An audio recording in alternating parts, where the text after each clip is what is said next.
Okay, good afternoon. Welcome to Thurston County Board of County Commissioners. Commissioners check-in Wednesday, September 24th, 2025, 1:34 p.m. My name is Ty Mentor, Chair of the Board, Vice Chair Commissioner Fournier on Zoom, Commissioner Mejia, Commissioner Grant, Commissioner Klaus to my left, County Manager Leonard Hernandez, Assistant County Managers Walker and Cummings, and we have one specific item to cover, and then we're going to go back into our discussion from this morning. The item here is regarding the public hearing follow-up on the flood hazard mitigation plan. We do have a little bit of time. I'd like staff to just frame it and see where the board's at. If we need substantive discussions that, we may want to kick this till Tuesday morning. So we have time to follow up with our budget stuff, but depending on how that goes, we can make that decision. So I'm gonna pass it to Ashley. Kind of walk us through where we're at with our flood hazard mitigation plan. There's just a couple slides to go through. So this is a follow-up to the public hearing that was held last Tuesday, where you heard quite a bit of comment about the flood hazard mitigation plan. Today, I'm just going to provide a quick overview of what the flood hazard mitigation plan update is, and then try to frame the public comment that you received and where it fits into the broader planning landscape. I'm doing the down arrow, but let's see. Oh. Turn it on. Oh, he got it. Oh, okay. Magic. So what is the flood hazard mitigation plan? This is really a FEMA compliance document in its simplest terms. And so it provides a review of existing county flood hazards and mitigation strategies. It follows FEMA and our National Flood Insurance Program requirements for flood insurance premium reductions. And there are about 600 beneficiaries of that here in Thurston County. It doesn't change program funding. It doesn't add new regulations or change development standards. However, if we don't complete it, then those 600 recipients of those insurance premium reductions might see increases. It also does not supersede any of our existing drainage manuals, stormwater and fish passage projects, or other technical or programmatic plans by the county. Next slide. So what was updated? It's a big document, as are a lot of our planning documents. So to just sort of key you into what was actually touched, we did new outreach to inform and connect residents to information about flood hazards, sort of updated educational materials. We've got new data. We've got stream gauges out all over the county. We made sure that the data in the plan reflected the most recent information. We have updated mitigation initiatives. So these aren't necessarily policies or goals. It's really pulling together what we would do as a county in the case of a flood. And then we've got updates to county demographics, sort of that baseline information along with updated maps to reflect 2025 conditions. So if you think of updated FEMA maps and whatnot. And the last side here, colorful bubbles. That big bubble in the middle is our flood hazard mitigation plan. And really the sole purpose of this, or the most important purpose, is fulfilling the National Flood Insurance Program requirements to get those reduced flood insurance rates for property owners.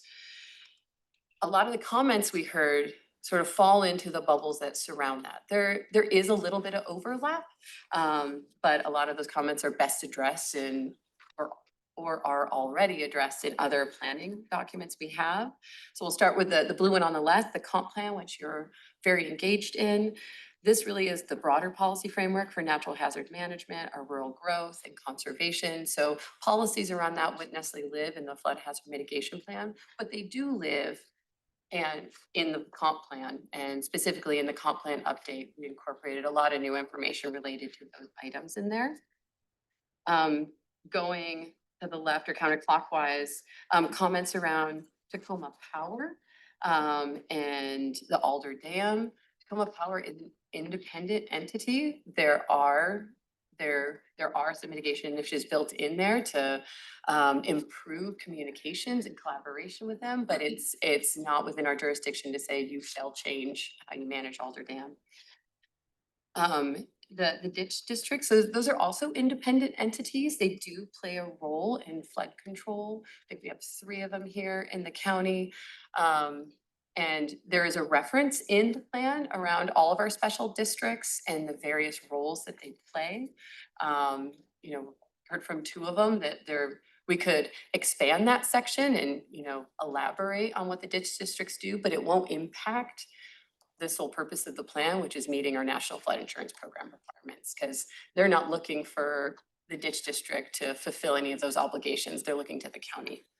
Wasn't there inaccuracies? And then did you have an email that you were correcting them? Or We- that was Yep, skimming? we can't, so we would recommend a motion or a motion from the board to update the table to make sure we have all of the ditch districts represented. Our geodata didn't have the correct info. We now do have the correct info from the treasurer's office, so we can go ahead and do that, and a thumbs up here would be enough for us to make that update and have you adopt the plan as updated. There was comments around stormwater and flooding. Those are really housed, those are more regulatory, and they're housed in our stormwater manual. And that does regulate the development of our stormwater facilities, either from a capital standpoint or from like, you know, one property being developed to another property being developed. And lastly, you know, as it relates to our shorelines, we do have the new shoreline master program that is still under state review. We got an update, hopefully by the end of the year, fingers crossed, double fingers crossed, that it comes back from ecology. And that's where you're gonna see the new rules being set for protecting our shoreline areas. So just wanted to provide that like broader planning landscape. I think that we have a very engaged community. They obviously care about flooding. And I would say the concerns that were shared with the board are addressed in this myriad of planning documents, if not specifically addressed in the flood hazard mitigation plan. So the FHMP, Flood Hazard Mitigation Plan, is required by FEMA, and it has a pretty narrow scope. And the document as written meets that scope.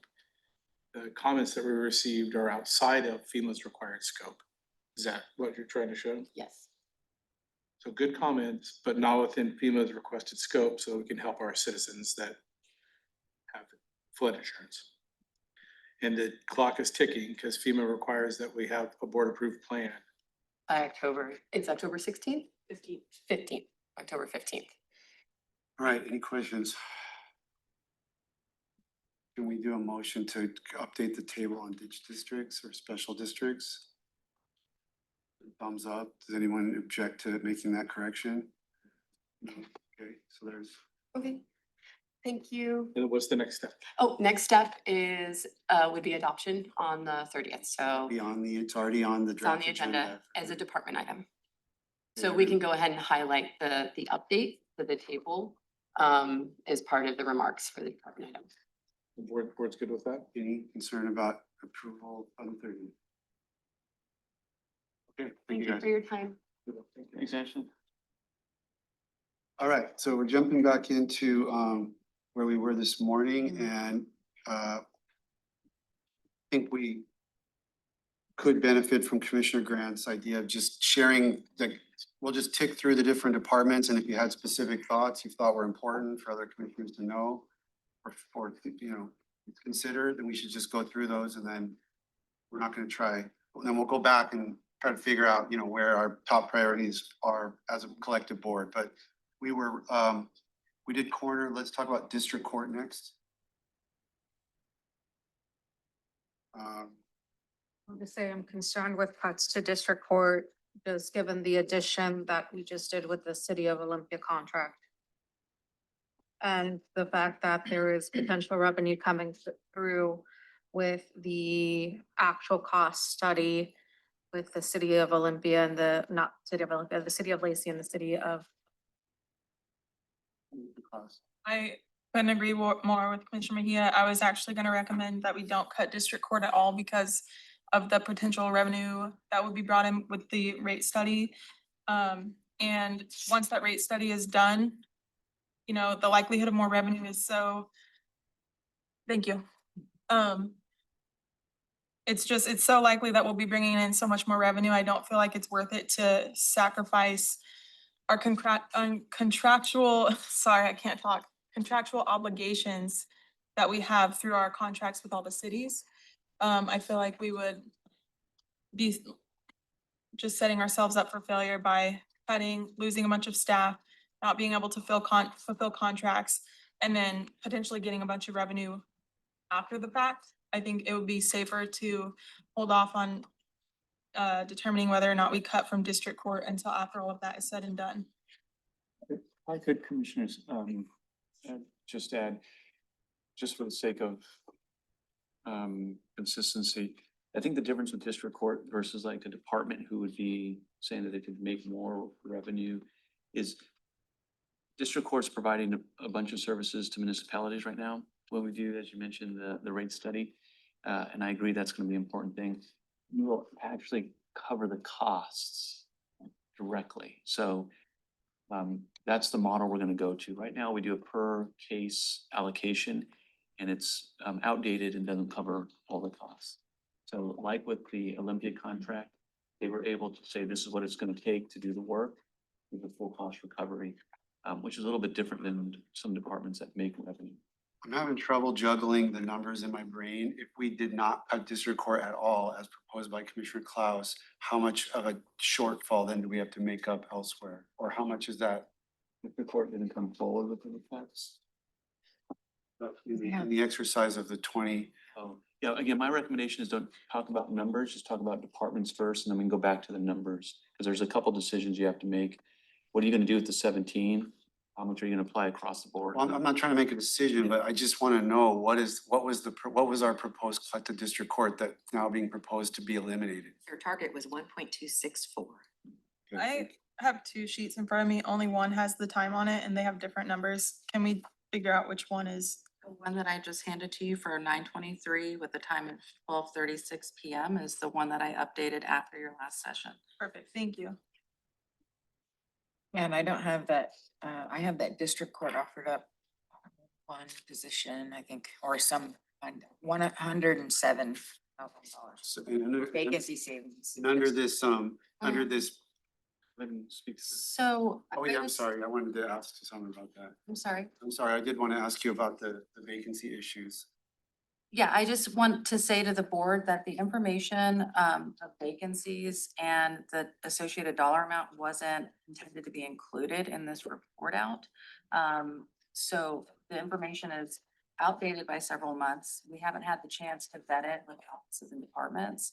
So I think for the sake of this exercise, we should eliminate looking at that particular data point, those particular data points. From this report? Yes. Yeah, because we don't want it to be conveyed that that's what the department is offering up, and we haven't been able to verify with them how much, like, how many of the vacancies are still vacant. So, Well, I mean, I understand what you guys are saying, but I mean, I think for the I mean, I would say that for the sake of just the commissioners knowing that if they've had, so many days of a 4.0 or a 3.0 vacancy, it would be helpful for us to be able to just make decisions. It doesn't have to be perfectly accurate. I mean, but it does give us kind of a ballpark range of like, what would hurt them less. That's what I've been trying to use that for. I think what you're hearing staff say is based off of previous feedback that we've gotten about offices and departments not being at the table to talk specifically about it. There is hesitation on our part to put forward information and speak to that as if, like, we know the detail of their operations. We know specifically with departments. And it would They detail be that. really helpful to like, if we were to have that information updated, because it would be it would ultimately help them and not hurt them. So I'm just saying that for me, it would be nice if it could help us, make decisions maybe tomorrow when we're thinking about money. So. And so, Can I offer a suggestion? I don't know how others feel about this. I know. I don't know, can we extend the offer for folks to send a representative to attend the Zoom meetings in case we have questions that they can answer like on the fly, since we're at such a condensed timeline? That we don't really have time to ask staff to go get information and bring it back. was gonna say, I think that was the whole point of asking all departments and offices to do. They were provided targets. They presented those that did hit those targets. They presented based off of their subject matter expertise and the details they know of their operations, where they would cut and what those impacts would be. I mean, you have that detailed information certainly from the departments. Yeah. Well, we are It has gonna have not worked questions. well in the past to try to do that. I mean, this has come up every time and it's Yeah. like, sometimes we've allowed one person or we've allowed everyone, or we haven't let it, and it's always I would difficult. What I would recommend is, as you're going through your conversation process, narrow it down to which offices you would want to talk about. There's kind of two forks in the road once you finish your deliberation. What do you want to do with the 17 million? How do you want to disperse that? And then which offices and departments do you want to potentially add back to? And then if there's specific questions about operations, we can work to try to coordinate with them to see if on Friday they can come and be able to have comments, but it'd be great to get your questions in advance so that they're ready. So, okay, thank you, County Manager. What I wanted to clarify, Summer, is that we're talking about the final, the 10. I'm on this sheet. Yeah. That's our discussion point. It's kind of like, because that's the kind of leading proposal, is to have the $10 million applied to reduce the cut. So the cut's 17.5, and then we would be allocating another 7.5 million. So if we allocated 100% of what district court has left, which was, I just want to understand the impact of what Commissioner Cloud just proposed. If I read this chart right, that would be $851,000 applied back. So out of the 7.5 million, we'd be spending 850,000 in order to eliminate district court's cut. Is that wrong? That, Yeah, go ahead, explain it. That would be the distribution of, yes, the $10 million across two district court. So Because the 10 million would drop them from 1.2 that Jennifer said to 850. right, so And then Commissioner Klaus saying, I want to eliminate all of that. you need an extra 400,000 roughly. That would use up 850 of the, No, no. so the way this scenario is listed out is out of the 17, 10 million's already applied. All In across, the tan box? yes. It's already been distributed. The 10 million is distributed all the way down. Now you have 7 million where you can add back But strategically. what does this mean under the 17.5 and they're in parentheses, 851,000? That's how much they would have to cut. Yeah, So that's what I'm saying. That's what we would have to spend out of the Yeah. 7.5 million to eliminate their cut. Yes. So why are you guys arguing with me if I'm right? sorry, you are right. Okay, I understood it differently. okay. I did too, but I So that's what understand I'm you saying, now. like, if Commissioner Klaus's idea just carried the day, we would be spending 850,000 of our 7.5 million to make district court completely whole. Yeah. Okay, I just want to understand it, and have us think about it in terms of all the other things that we might want to do. Yeah, we are not trying to purposely confuse you. Okay. Sorry. All right, then anyone else want to speak to district court and concerns or considerations? It's really confusing to me. I'll just say it's confusing to me about district court. They've got a core business model. They've got contracts with 2 cities, then they have a new contract and a whole bunch more FTEs coming in from another city. And how all that's gonna affect their capacity and needs is like completely speculative from my perspective. I mean, we know they need, district court's always needed, but the way the dynamics of those different shifts and like, if we cut them, are they gonna be in breach of contract with Lacey and Palmwater because they've got an agreement there to provide a certain service level? Well, I mean, we've been Are those locked subsidizing, by contract? because the services have been capped, so we've been subsidizing basically what City of Lacey or City of Tumwater would be actually paying us, Yes. but we've been covering that cost But- because their but- cases are capped. And basically the study, that's what the study is going to do. It's see what the actual cost of the services we're providing are. We're gonna get more money out of them is what you're saying. We just don't know how much. You just don't know how much. And I agree with Commissioner Klaus of like cutting district court now without having that study done, like it's just going to put us in a weirder situation later on instead of just Anyone I else? agree. Commissioner Fournier. What's the timeline on the study? It's Well- the first quarter of next year, I think. Yeah. That's correct. And then negotiation and ILA. I mean, it's not gonna be till late 2026. It's separate. The Yeah. the contracts don't expire until the end of the year. 2026. And Frankie and I. So like, we need to make sure like there's bridge funds to cover the operations until we fully understand what this is and then we reevaluate or what? I can say with a level of certainty that there will be a net add to district court of at least a couple $100,000 based on full cost recovery model we did for the city of Olympia and what the city of Lacey has as a cap. So based on the contracts, you're saying just on those contracts alone, we're gonna have more money in that fund than we need to worry about. Well, no, I wouldn't describe it as need to worry about. You had me until you said need to worry about. We will have- Okay, They will have more dollars. Look, commissioners, because the department's also watching, the words are important, so that's why. Yeah. I'm gonna put out like the black and white jersey on, just so that we can, for their sake. But they will be brought up to a service level that they need to, because as Commissioner Mejia mentioned, we are subsidizing it in effect. So what the contract for the city of Olympia does, they looked at how many cases does Olympia operate? What is the current workload? We were intimately involved in reviewing what Frankie put together. What's the workload for them to do that level of cases currently with their staff? And they added those staff up. The reason we originally said no to the city of Olympia, if you recall, was because if we did the per case rate, there was a huge discrepancy that the general fund was gonna have to eat, and said like, we can't do that. And so when we changed that around to say full cost recovery, they were able to gain so much more from the full cost recovery model, and it was still cheaper for the city of Olympia to go with us than for them to do it themselves. so based on the study, they're Yep. gonna be fully funded.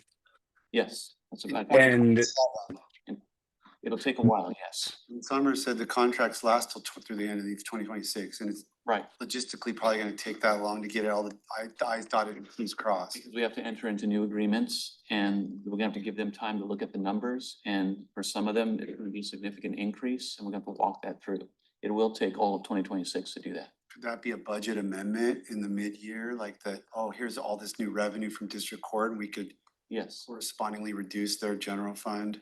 Are we talking about the other contracts or the Olympia I'm contract? talking about the Lacey and Tumwater contracts. I don't know that I would say, I'd feel comfortable saying how we correspondingly reduce their general fund because what will take place in the agreement, I would imagine if we're charging the jurisdictions more, they may want us to do different type of work. And so that would be a conversation that we have to have Frankie at the table for.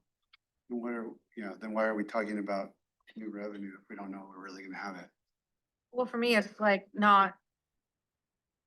It's the level of service that we're offering, right? And if people are gonna be paying for, or jurisdictions are gonna be paying for a level of service, reducing it at this point, while we're about to go into a study, go into all these things, I just think that it would be very premature at this point, because the study is going to reflect basically the services that we're offering at this point with this staff capacity and with this everything, right? If the study's gonna take place next year and they have reduced staff, it's not really gonna show the number of cases that we've been doing throughout all these years.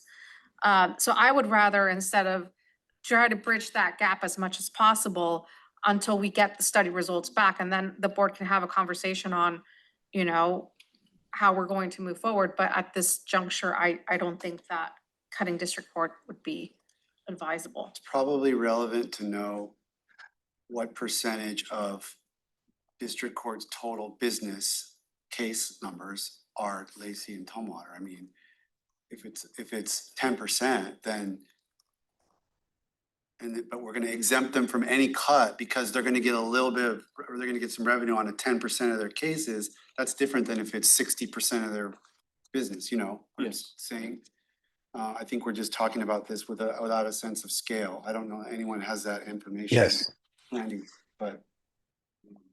Anyway, okay, so those are a lot of good thoughts to keep in our head. Let's, So what are we saying on that one? well, we're gonna double back on this. Right now, we're just discussing Okay, to share our ideas like you had had suggested. Yeah. Let's go to prosecuting attorney.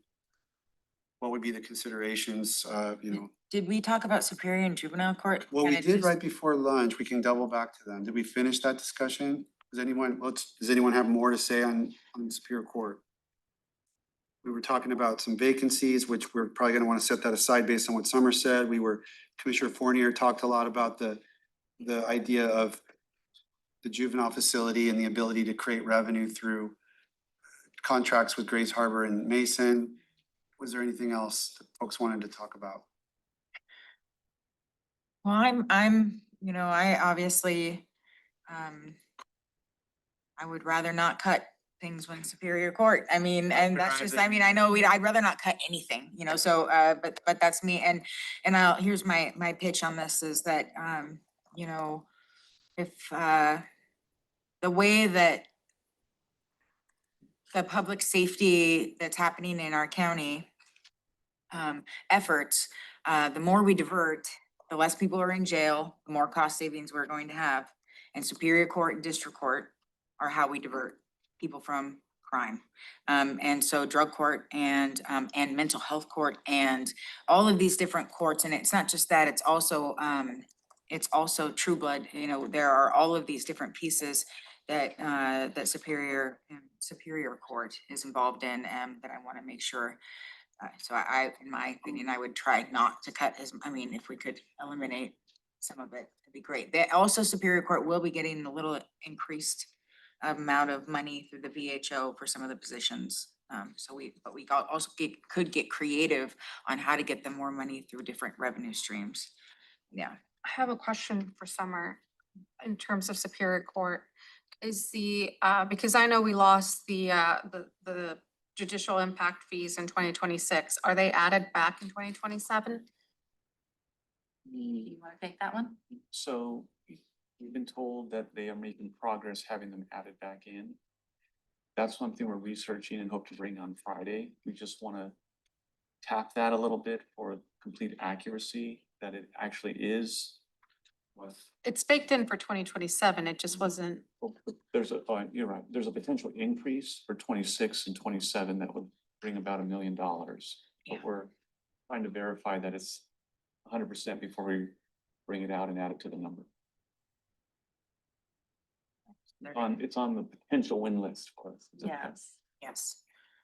And that's one of the ones where I get, or one of the ones where, that money that could be potentially coming in wouldn't just go into the general fund. It's specific to Superior Court, right? Well, it would still come in as the general It fund. would, okay, all right. So But we're looking at over $3 million for juveniles, and I'm reading this right. We're looking at over 3 million for juveniles in Superior Court under the 17.5 scenario.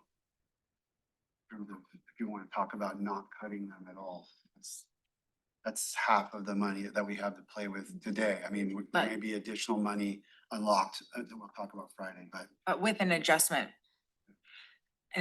for juvenile, or for the juvenile facility, because we know that there, some in there, is the juvenile facility has had, savings for, So they haven't filled those positions in years. So you're recommending for Superior, so just Superior Court, not Juvenile Court? I think, yeah, I was thinking, but let's just talk about Superior Court. Okay. Yeah. so that's 1.5, Yeah. 1.6. Okay, let's go to prosecuting attorney.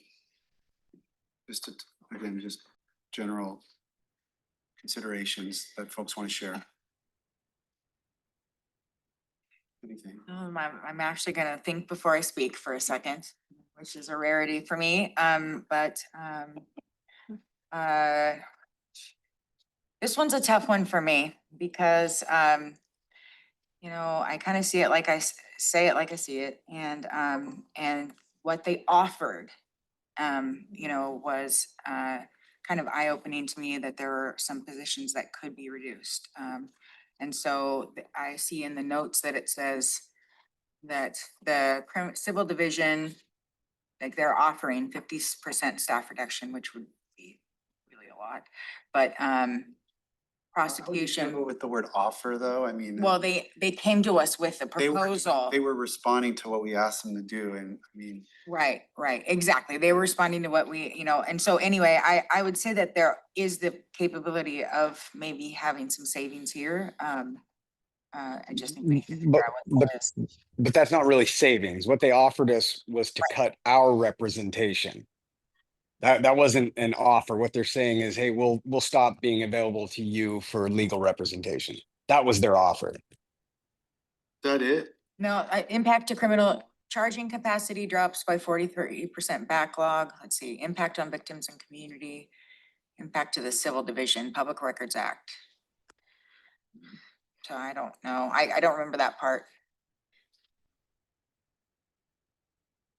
Is that, are we in the civil division? Is that what you're? Yeah. saying? Oh, I see. Yeah, yeah. When the civil division is what represents us, and like they respond to the public records requests, and they vet them and things like that. And so they're saying, well, we can reduce our. That's the way I took it. Well, we'll reduce our representation availability to you, and we'll be less available to provide all the public records requests that you guys produce, and it's probably going to get us sued. That was kind of the very terse way of putting how I took the offer.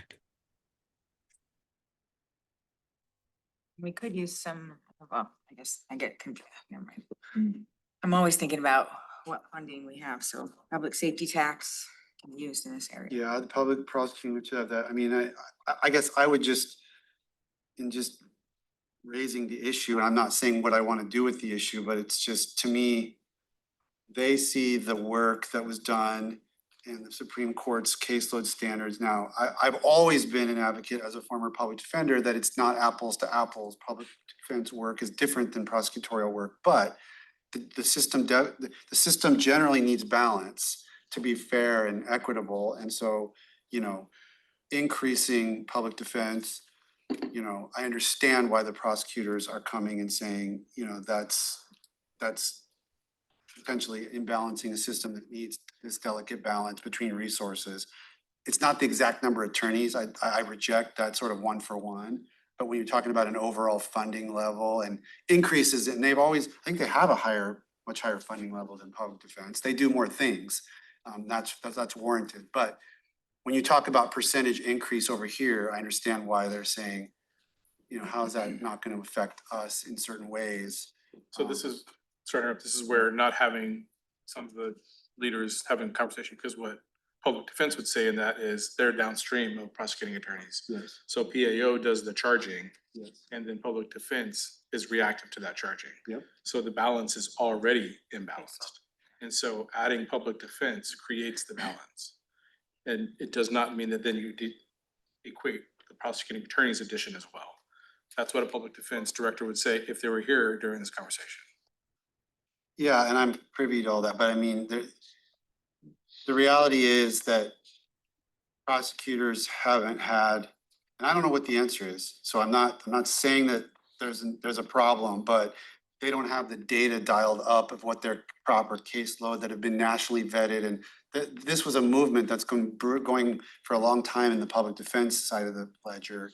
And now prosecutors are sort of getting idea that, hey, we should be thinking about this too, so we don't burn out our employees and, compromise justice in communities because we're not. So I mean, they'll probably get there at some point, but in the abstract, and I'm just saying this just for purposes of consideration, but in the abstract, there probably is a corresponding, not one for one, but some corresponding set of considerations about, appropriate caseloads and all of that. Based off of what the prosecuting attorney's office submitted on the criminal division staffing, they proposed going from 49 FTEs and dropping down to 28. And for the civil division, they proposed a 50% reduction in all positions within the civil division. They don't give the specific numbers, but when I look at the graph, it looks like it goes from 14 to 7 You know, FTEs. The impact to the criminal division rate also has an impact on public defense and lowering the caseload standards for that as well, so. Clerk's office, and the Superior backload. Court, District It's on the Court, law, I Superior mean, Court. everything. What about, so what is the criminal? It's 42 to 28 or 40? What was those numbers? 49 to 28, I think. Yeah, 49 to 20. 49 to 28?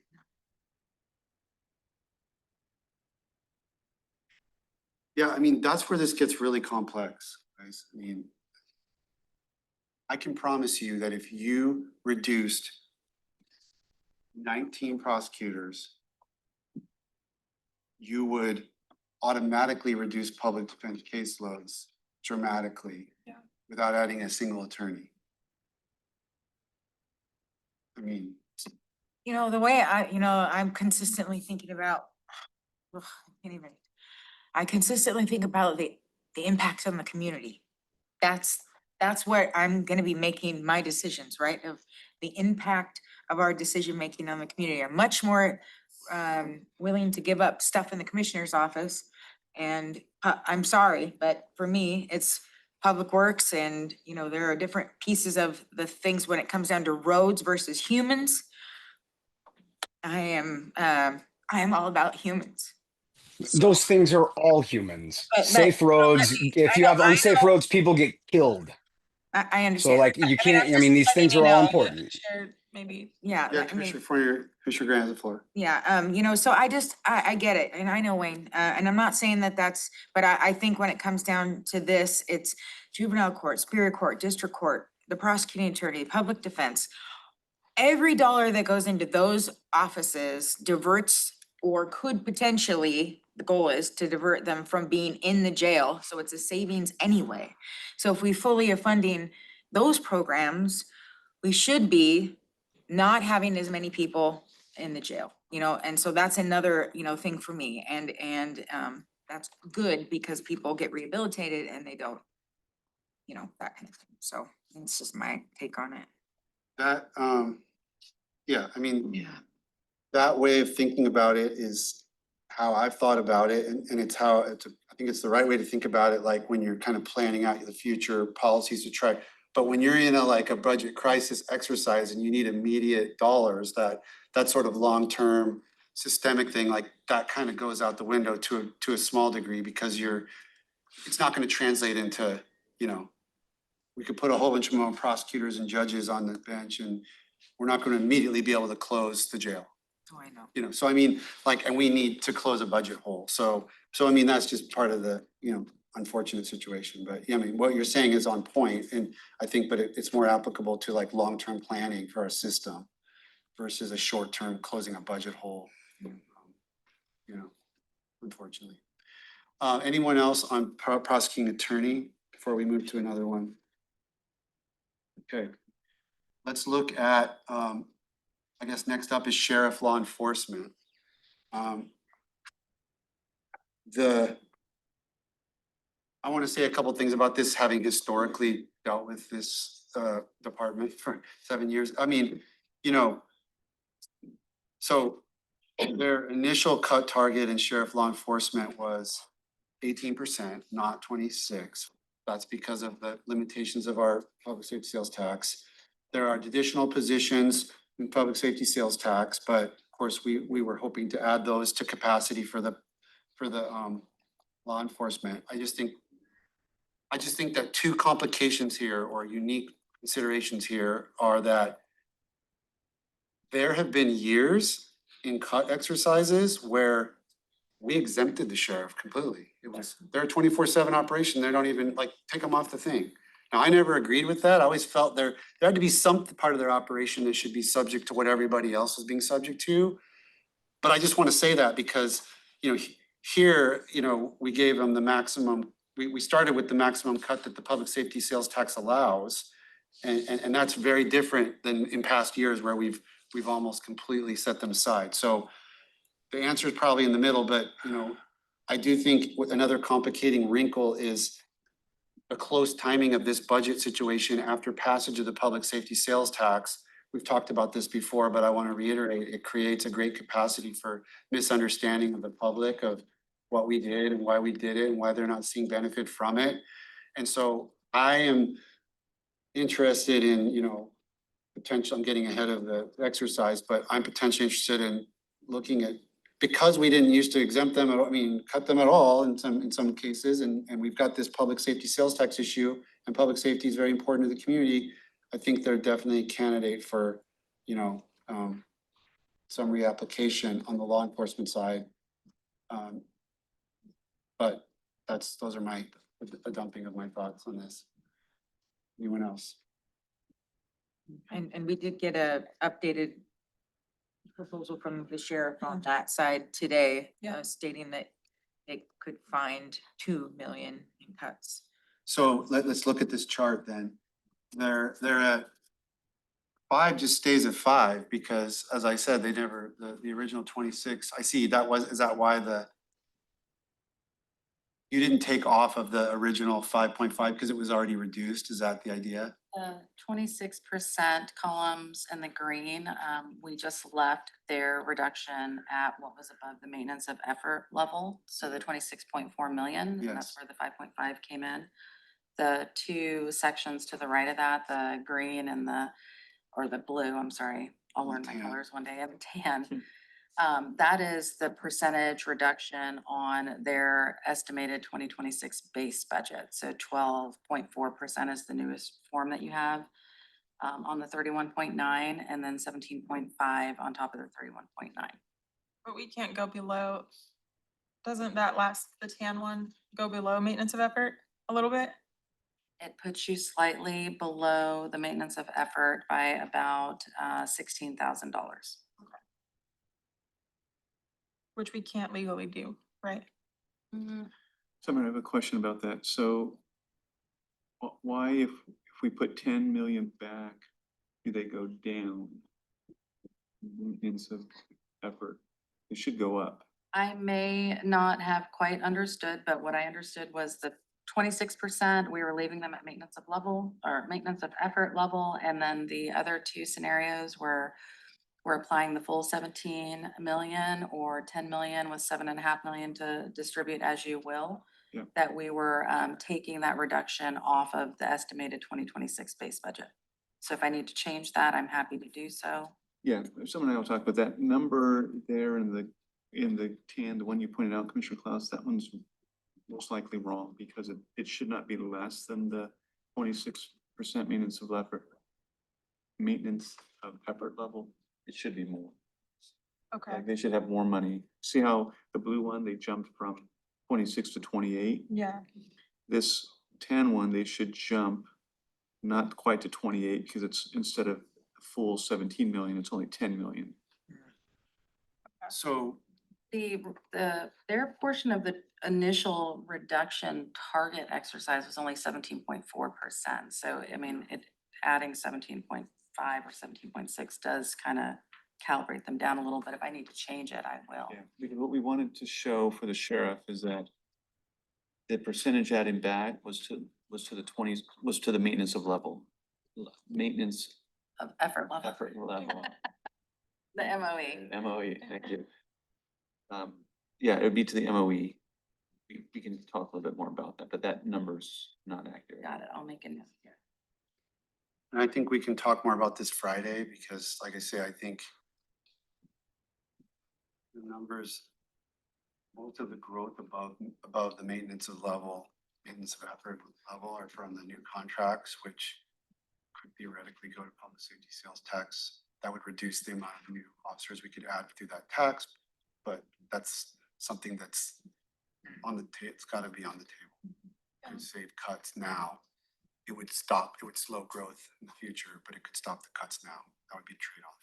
So maybe we just kind of understand all that and defer this one till Friday. yeah. Dial these numbers in a little tighter. Okay. I'm really interested in the corrections piece. Looking at that one. So remember, that's a separate budget of the sheriff. It does not have anything to do with the public safety sales tax. So it was just given the full cut, right? That is correct. And then, so we've got the same, so now, you know, initially that looked like,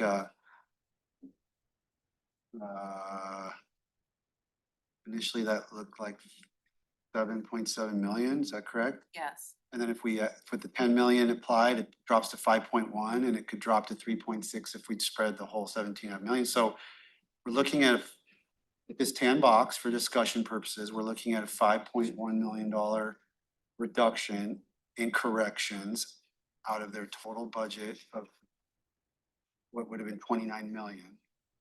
The sheriff had a bunch of, doomsday scenarios about, we have talked in the past, I mean, just to be fair, we have talked about how there's whether the jail's empty or full or whatever, and there's kind of a minimum, I mean, we don't have to run options, we're not running options, that's, I think, money that could be saved, but in terms of running the main part of the jail, there is a minimum staffing level that may not correspond to 26% or 17% or 12%, I guess. The sheriff, I don't know if I haven't read his new communication, I don't know if it makes clear kind of what could be cut there without having the really drastic consequences that he described of having to close the jail Have it. to certain things come to fruition. I would also, right here, work release options deputy, professional counseling, jail captain, FTE, contract housing, crime analyst. Those are the positions that he sent this Okay, I morning. see these. 1.8, 1.8 is, around there. I will mention 1.8 that, million? yeah, it's like one, yep. All right, so And corrections. I will, let me just say this one point that I will also mention that we always have to think about overtime too. So like the reduction in staffing just makes more overtime. So. that's Right, in direct care. the just the tail way- casing right, that we've done in past budget right, exercises. It's mean, like, we're just not gonna be able to save director. anything. Yeah, so I just want to mention that as Well, a, you're right, and I mean, the question is, I guess, if it's just under 2 million in these cuts, and we would be asking under this tan scenario for 5.1, that leaves about 3 million, that we'd have to yeah. consider what to do about. Up further or reapply or anything else to say about corrections? I mean, I think we all understand the significance of it. No, I like I think with the work release options, they have been empty for a while now, and I know it's been used for overtime. But given the circumstances,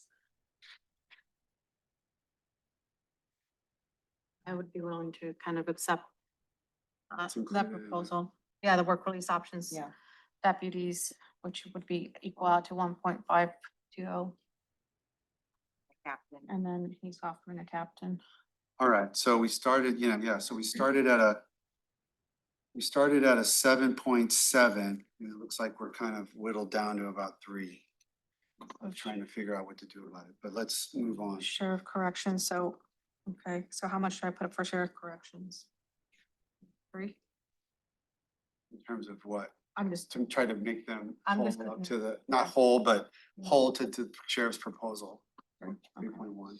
I will say, I've been trying to absorb all the information. We've been getting a lot of information from the sheriff's office, which I really appreciate. But I haven't had time to look at it, so I'm not really saying a whole lot now, but when we come back to this in the next couple days, I'll probably have a lot more to say. Okay. Flag that one for your head brain. Yeah, we're just trying to share what we all know and what we've seen. Let's go to treasurer's office. This is another area that I'm concerned about because this is an area where we're providing services that, unfairly, we're not getting compensated for by the other junior districts, but that's not the treasurer's fault. But it's a lot of services that we are providing.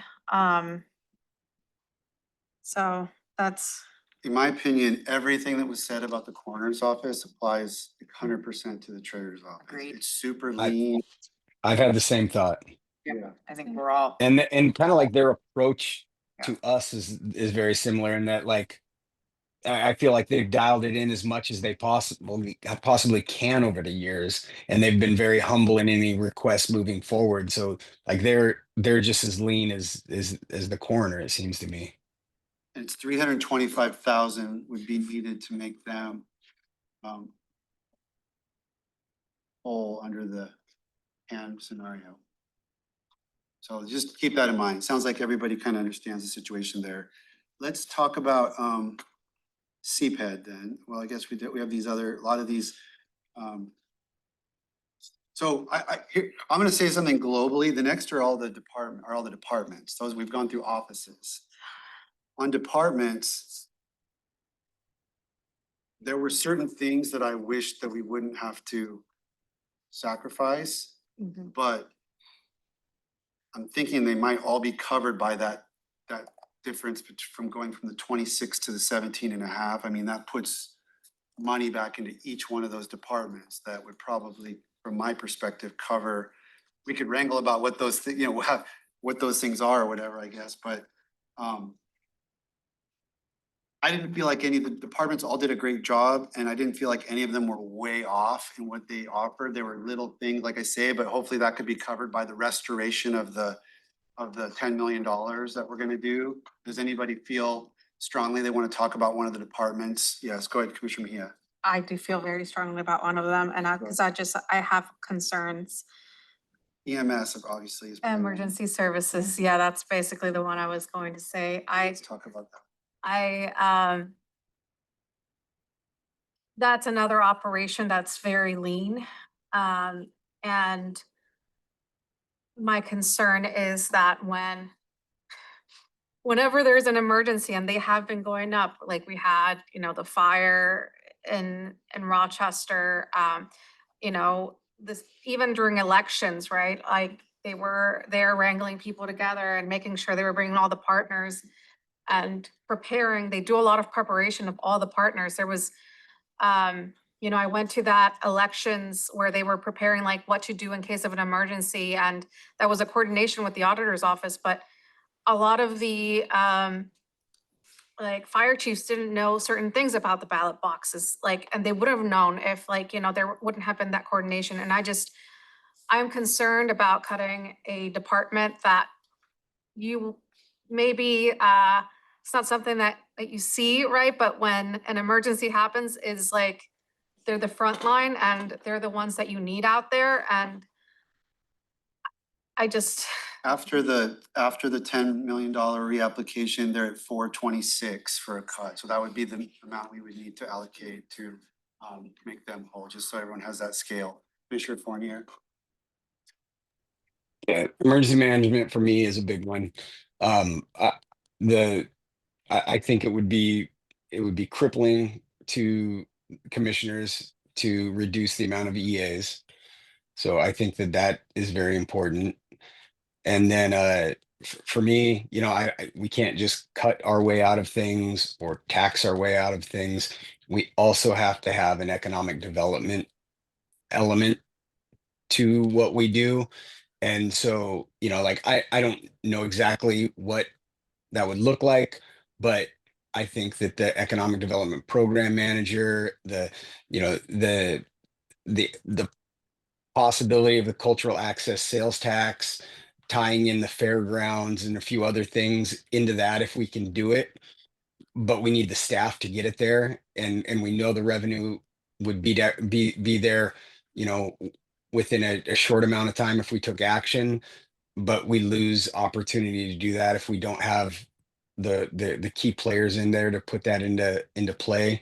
So like those, for me, emergency management, the EA positions, and then the economic development aspect of our business. Okay, so yeah, you're saying Commissioner's Office in terms of potential reapplication. Anyone else have thoughts on departments? Go ahead, County Manager. Just for the conversation, in the tan column, Yeah, if you were to restore back 10 million, they still have a cut of course 26. They need about 95 to 100,000 more to get them to that 330 number. who are you talking about? Emergency management. It's not the 426 that's in the column. Well, they would still have a cut of 426. What we're saying is that's still about $100,000 below what that second scenario was that they presented to have the staff in place to respond to emergencies. Oh, that was, Not give any grant funding back. Yeah, So that's, yeah, that's why I'm saying I would like to not. so it might be more than 426, more like 5 something. No, it no, would- no, so reduce what they're being asked to cut. To like 326 To basically. 330. Okay. I, can I chime in? Yes, I agree, this is a huge priority. If we're kind of comparing, like, I know the Commissioner's Office items have kind of come up as a topic of discussion. Commissioner Fournier was just touching on some of those, items in the email we received. When it comes to economic development versus emergency services, I would prioritize emergency services. So if it came down to it, I know that that position is about 150,000 per year for the economic development one. If we had to find another 100,000 for emergency services, I would look to that position as maybe something to find funding from. Yeah, or we may have, you know, we may have money to apply to it, without having Yeah. to go one for one. I would, yeah, I would like to, for the board to seriously consider the CABT because I was thinking of parks. That would be another access for it. And then I was also thinking, you know, with the CPED, the WSU extension piece component, adding to that. And maybe like, you know, as we're thinking about CPED, I was like, okay, well, if we're gonna do this, maybe transferring over the fair positions and that way they're in a more stable.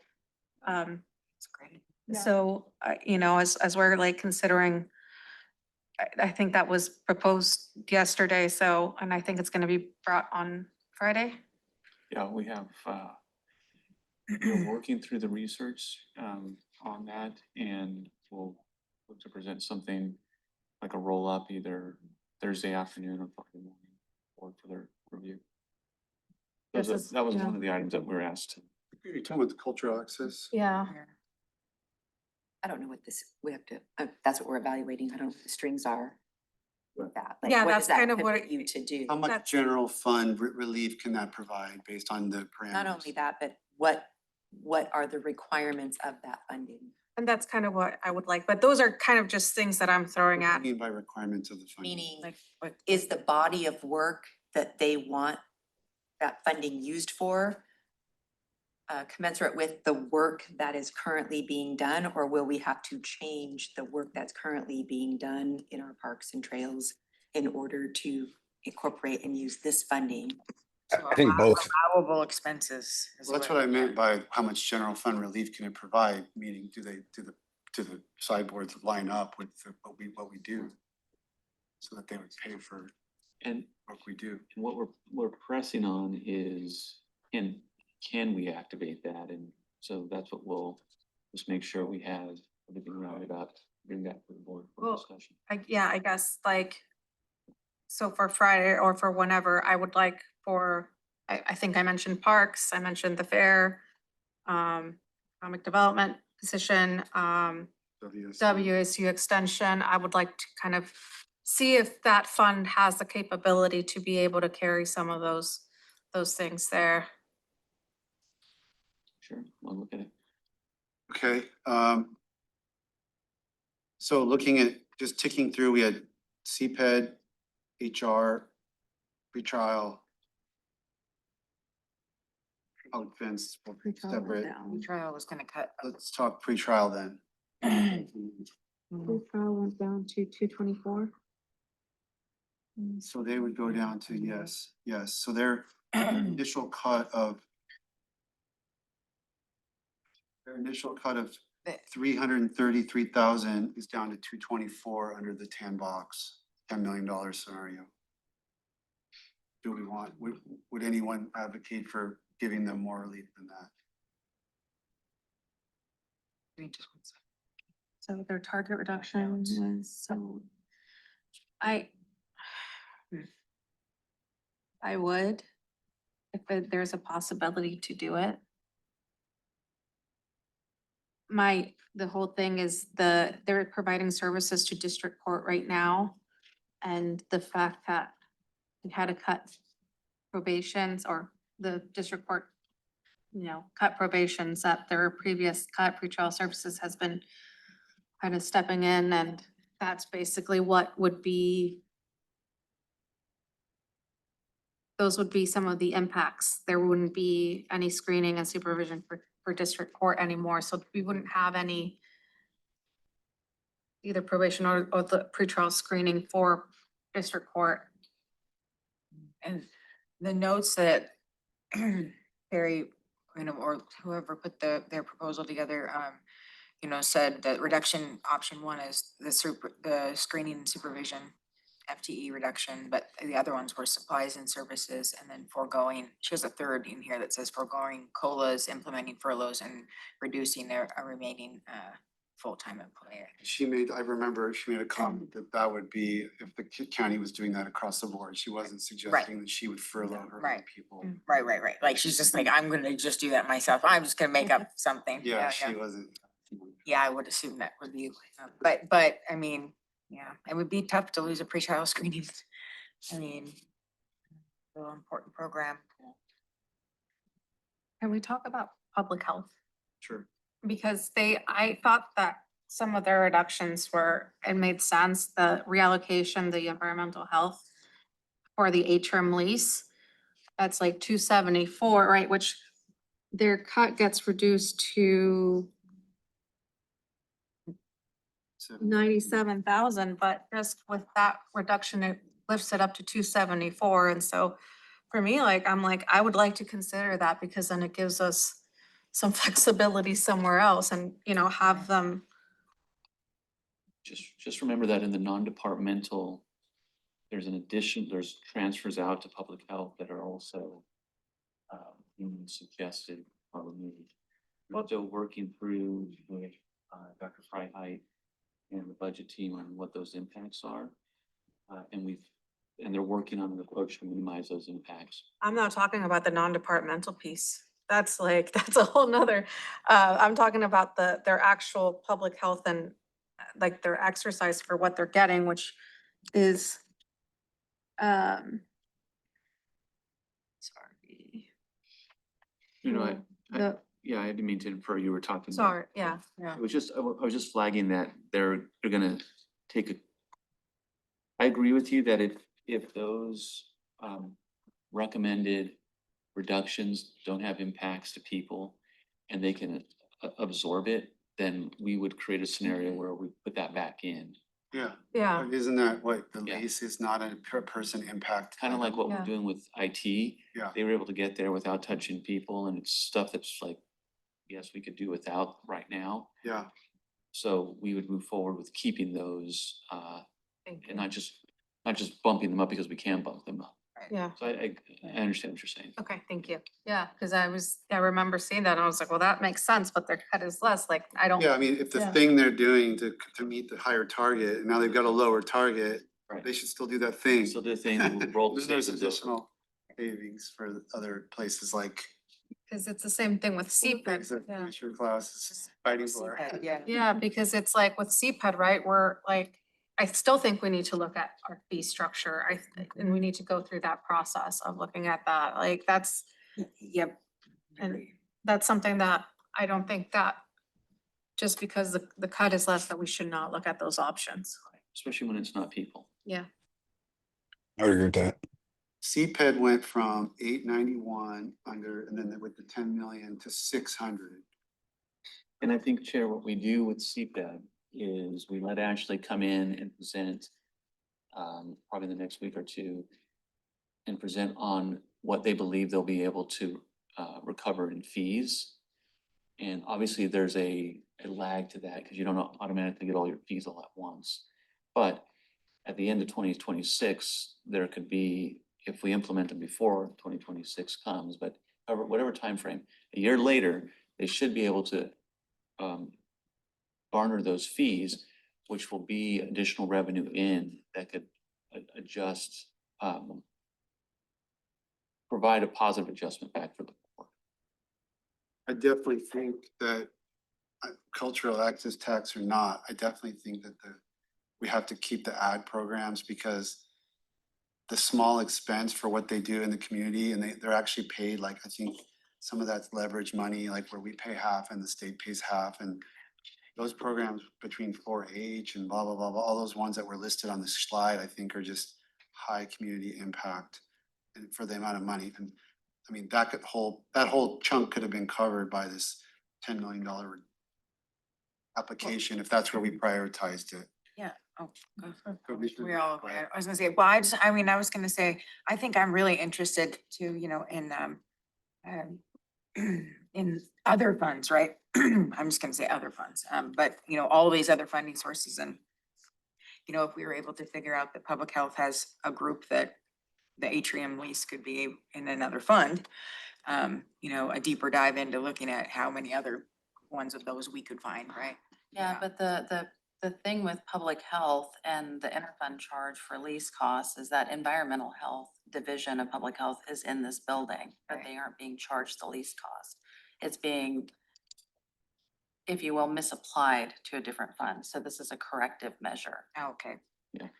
Okay, but I guess you get what I'm saying though, is that there is potential that where we could look, like for the egg would be one of those things where I don't know what fund, but that to look at where we could move that into other funds. I mean, I know it's supplanting, but some of things can be supplanted. I think that it's a fair statement that most of the directors and elected officials, the directors especially, have looked really critically at their budgets across all their divisions, and they know the interchangeability that's there, and they will take advantage of that if they have not already. So I think those things are highly, and I say that coming from a department level, having been, in CPED and having to manage 5 or 6 different funding streams and cleaning that up and making it really tight during the last budget reduction exercise. I know that the directors are doing the same. Right, that's good to know. And I appreciate that because I think that just knowing that we've already done that work and that there's no more corners to look in. That's kind of where I was going with that. So, okay. What I will say, Commissioner Grant, is is a great perspective. I think that as we continue with our budget team, and our assistant county managers, this process has sped it up very, very much faster. But that's the work they're doing is, Help. their experience within budgets is also probably my experience, which is sometimes there's line items that are sitting there and you go, is this really? And then it starts a conversation, you realize, well, maybe we don't need it the way we thought we needed it now, and then it can transition. So I guess just based on conversations, like, am I, just to confer from the board that we're all leaning towards the tan area on this sheet, and that's kind of what we're, No. The basic approach of the TAN is that the $10 million applied to everyone's cut, reducing it down from 26 to 17.5, and then having a targeted approach with the 7.5 plus, because I think there's going to be a few other things. Is that a comfortable approach for everybody? Does anybody, do we all just think that the blue is non-approachable or I mean? Well, I just think that the blue misses that opportunity, the discussion we just had illuminates that we all kind of feel strongly about, let's just say, the treasurer and coroner, and the assessor and EMS of being like lean and really, the ability to put them back is lost with the blue. The blue is just everybody gets an equal percentage of the peanut butter. And there's still a shortfall, for example, emergency management still has a shortfall of 300,000. Oh, I see. It's not 426 anymore, but still 300. Okay. So that's why I wanted to just give everybody a break by like about 10% of the cut and then, or it's actually like a third of the cut. And then we decide how to plug it in. Okay. Yeah. So so that's really the TAN approach, I'll call it. So not that we're gonna just adopt TAN targets, but I think Yeah, we just wanted to hear that that's how we're going about this and everybody's okay with that. yeah, we'd like to know your philosophical direction on that. And then too, just you discuss offices and departments, it'd be good to get your list of, Because I would tell everybody that the tan now becomes their worst case scenario. yes, Like, so their worst case scenario just went from the green to the tan. that's good news to get out to Good departments. news for everybody. Not pushing you faster than you need to, but there are offices and departments that are like holding their breath, waiting to see. Yeah, so whatever was like the last things that they were gonna have to cut, they can take a breath and say, okay, we're not gonna have to do that. But it'd be good to know which, now that you've discussed everything, to go back and say which Yeah. offices you want us to focus in on. Did we kind of skip the commissioner's office and then on We departmental? did, because I didn't think Because- we needed to necessarily discuss that one, because we know, we all have our own strong opinions and knowledge of the commissioner's office. It's like the other one where we all have different perspectives and knowledge that maybe like, I know a lot about public defense and I can share that with you, or you know a lot about, you know, whatever, public health. I mean, we can talk about the commissioner's office, whether we would want to, I think it was- candidate for reapplication, but we keep it at a high level. And I think it was valuable for me to hear Wayne's take on some of those pieces, because I have my own take on, some of the things that were proposed, and so.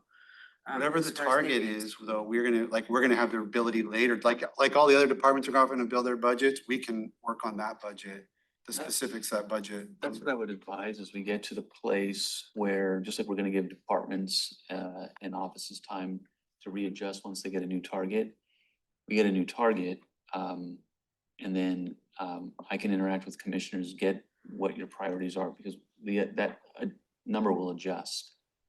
If, for example, if you adopt the tan column, now we have less that we have to cut. So that changes our worst case scenario, which Yeah. was a 26%. But we might have the ability to cut more.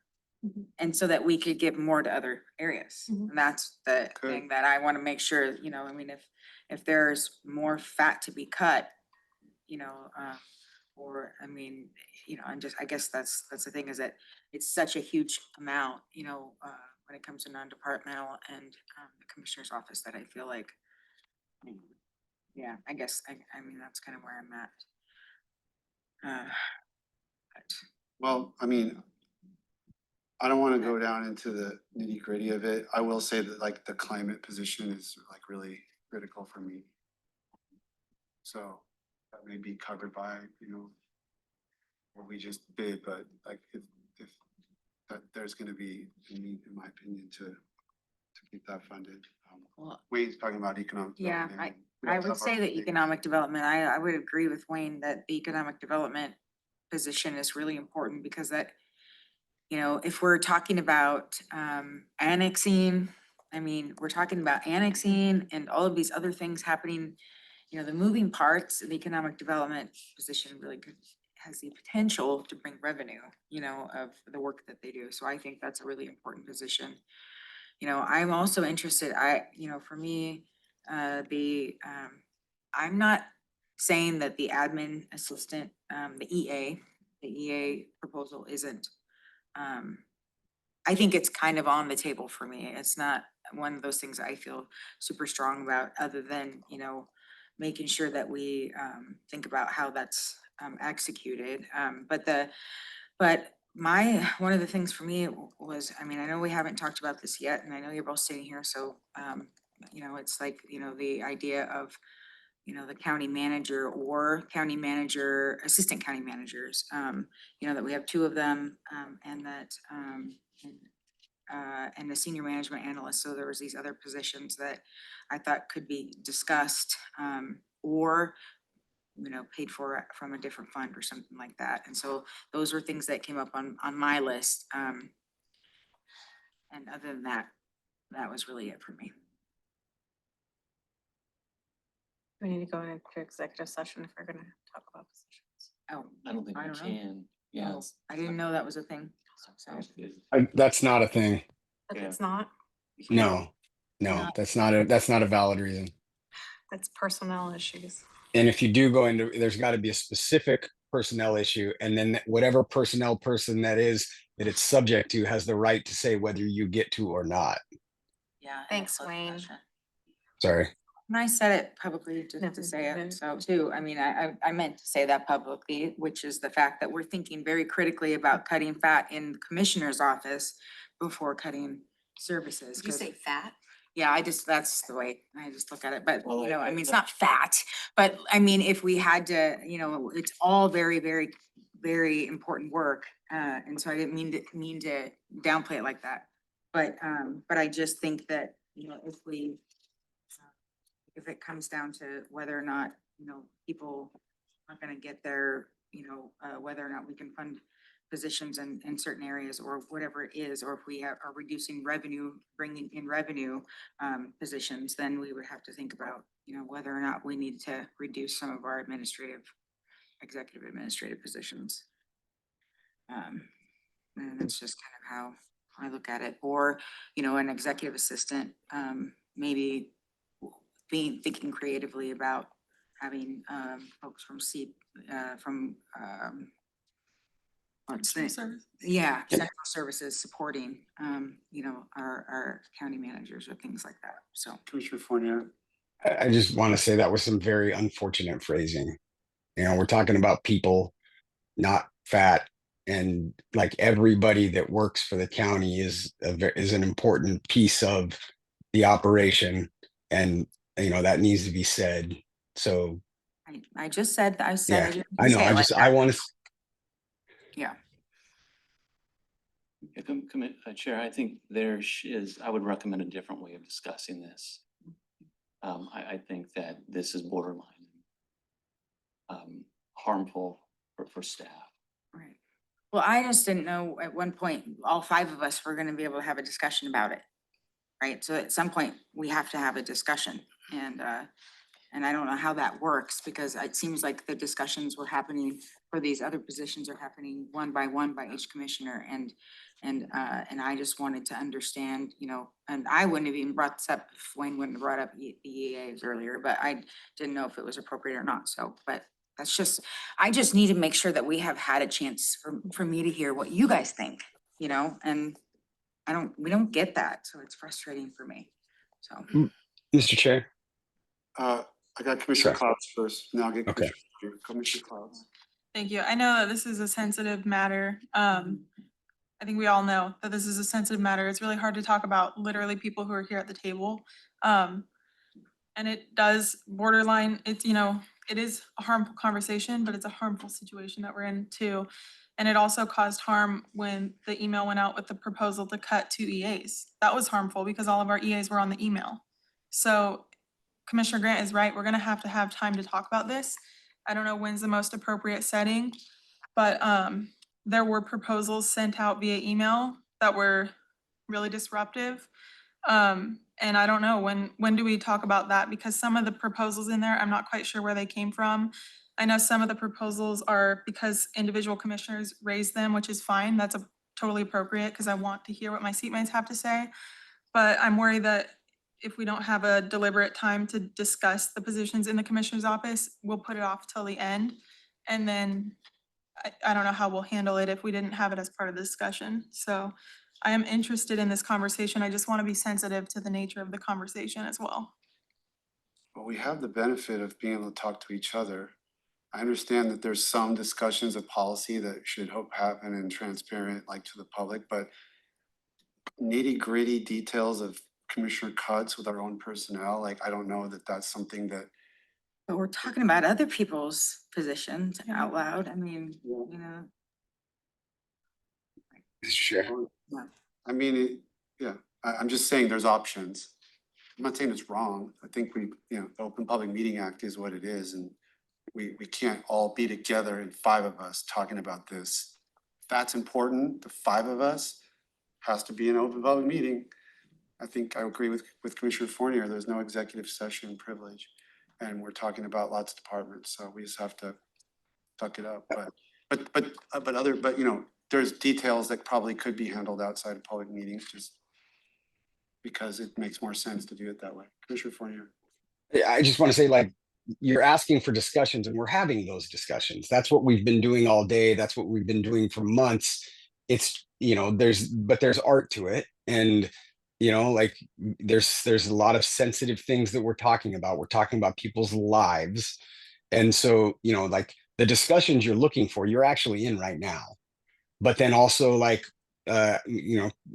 Commissioner Grant and I sat in a meeting, with the budget team and the county manager and, just the two of us, where it is outside of the open public meetings requirements, where those questions can be asked a little more, a little more upfront. And that like, so those opportunities are happening. I mean, like I keep hearing people saying that we're not having discussions when I feel like we're doing a lot of discussions and we're doing a good job getting through a very, very difficult topic.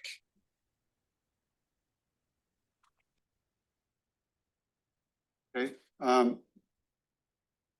I think that, I mean, I looked to the county manager, but I think that we could maybe hone in on, I think what you asked us before this discussion was about trying to identify top priorities for, I mean, we've got the major decision that we're gonna take this approach that's represented by the 10 box. We're not gonna make specific decisions about the specific monetary target. We've got a lot of follow-ups items to cover Friday. Maybe I'll try to summarize what I think I heard from the board and we could kind of talk through my summary. I think I heard that, I think I heard broad consensus that emergency management, assessor, coroner, and treasurer, those all being fairly small departments with critical, critical functionality and critical leanness of their staffing, would all be high priority candidates for applying additional money. Okay, now, Sorry, Chair, say it again. I had EMS, assessor, coroner, treasurer. Okay. Got it. Not, okay. let me take Those this. four, I heard all commissioners acknowledge that there were small budgets, important functions, candidates to be addressed with additional 7.5 or more On the revenue. columns, that equates to 2.39. Didn't we talk about district court? I think he's That's next. next. So assessor, coroner, treasurer, emergencies. Yeah. So dollar associated with it next to it. Is that what you're Not saying, Summer? necessarily. I calculated it. Let's not do it. Okay. District Court Superior. Now, the other, let's look at the other ones. District Court Superior Court. We have district court. There was I don't know that I heard all commissioners in agreement. I heard a couple or two or three commissioners talk about not cutting district court or it being premature to cut district court. Can we take a vote on it really quick? Yeah, well, we could, yeah. As a high priority. Yeah. For. I think premature, Uh, not just high priority. Coroner. I don't know how others feel. I'm saying thumbs up to no cut yet. Not just high priority. But Well, right now, I'm just trying to group them together. So, okay, district court. For me, this one was a mixed bag because there's the complication of the outside contracts that are going to be providing more funding and making sure that this program is fully funded. Like, I want to understand that better. Yeah, I'm with Commissioner Fournier, but there were three thumbs to keep this as a high priority. So then, that gives us 5 of them. I think that, for me, the So we can start. the corrections is up there for me because of I want to make sure that the jail stays open.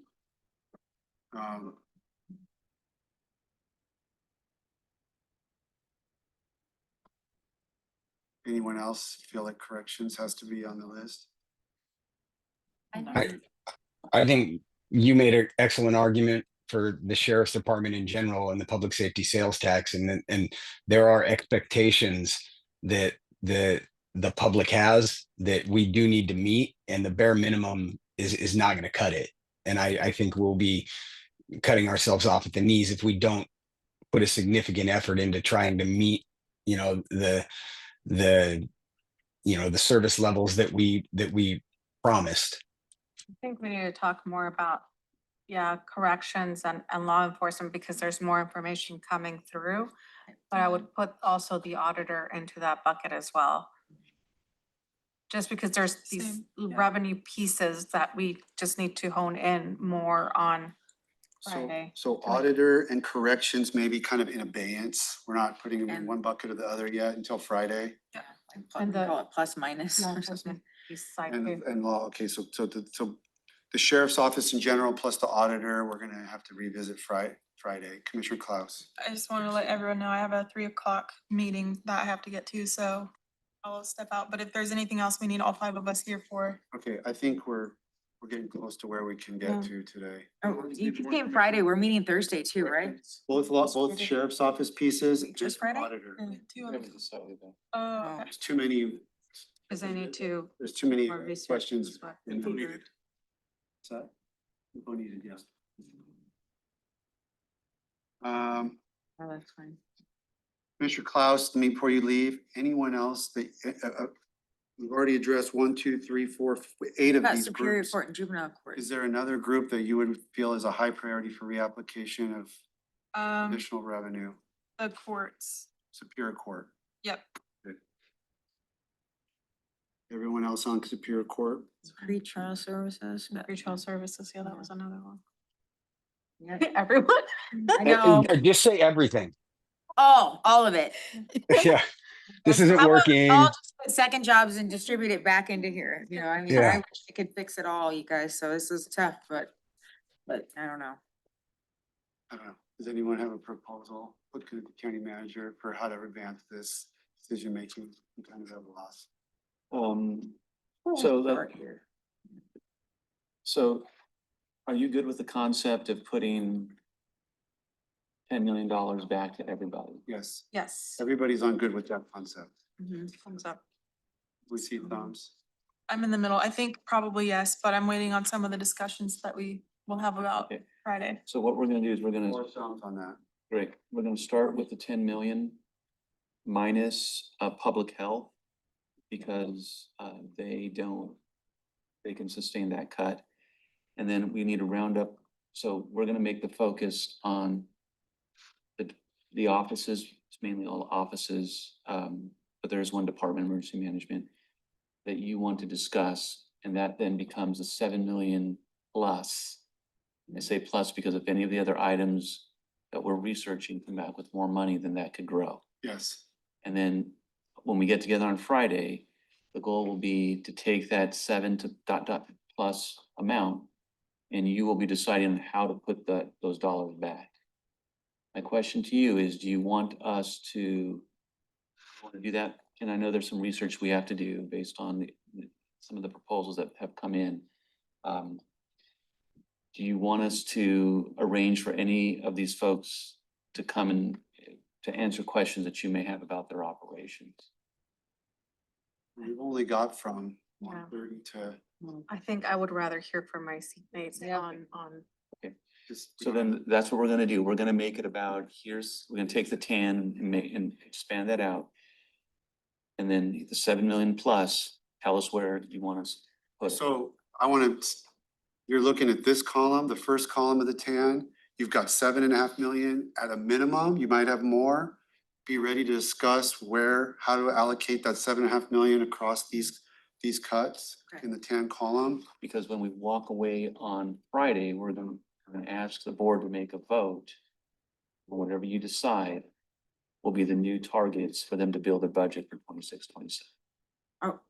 Are we also going to dedicate a little bit of the time on Friday to discussing the other things you're researching? So like, you know, furloughs and like the COLA, non-represented all the COLAs revenue and options. like revenue options, because that might make us from Yes. 7.5 up to 9. Just like we did on Tuesday, we'll Okay. start with that new Okay. potential win list to go through and it's gonna be motion by motion, if it's something positive, so that we track, the board did this, and we don't get the question about, well, we don't remember when we did this, and we understand why that comes up, because there's a lot going on, with a lot of meetings and a lot of decisions.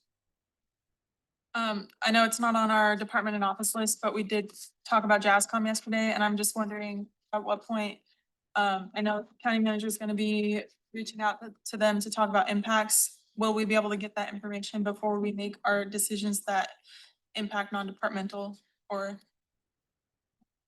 no, so. You know, this is like full court press for us.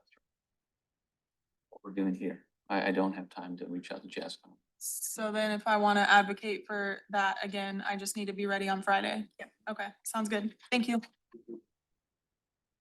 Okay, anything else we need to accomplish?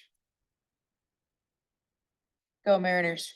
Looks like they're in good shape now. Yeah, my husband saved the day. He said, I'm buying new tickets, honey, we're going tomorrow night. And they clinched the playoffs. They did last night. Yes, they Yeah, did so, last night. yeah, so by tomorrow though, they could clinch.